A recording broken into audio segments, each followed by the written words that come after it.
just now reaching the point where we're going to start finishing off the body. And what that involves is filling in this triangle here and that triangle here.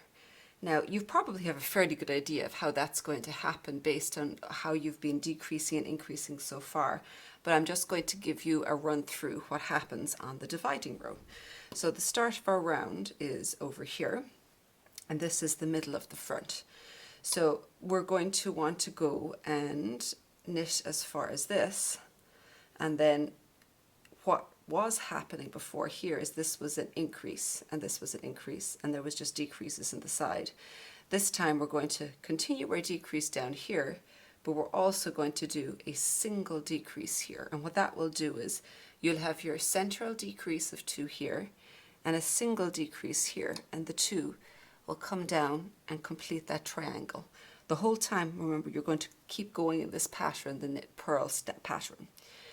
This central one here, you're going to bind off, and then you're going to come around here and do another single decrease here, double decrease over in this side, work along the back, do the same thing where we're going to have a single decrease, and that central stitch you'll bind off, a decrease on this side, and then all the way around here so that you've got your central decrease here. So then what you're going to work on is these stitches on this side will be worked on together to begin with to form the triangle closure down here, and then you will do the same thing on the other side. So the division is going to end up being here.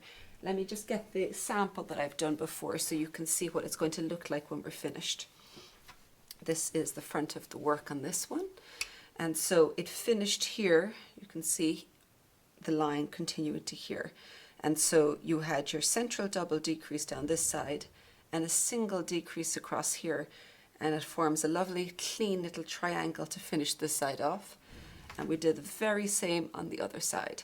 And you can see how, because we want this seam line to look continuous, that's the one you bind off on here and also on here so that it's nice and clean on the bottom. So now you can visualize what you're trying to do when you complete each side, and how this length here is going to be the total length that you're going to use on your sweater as you work.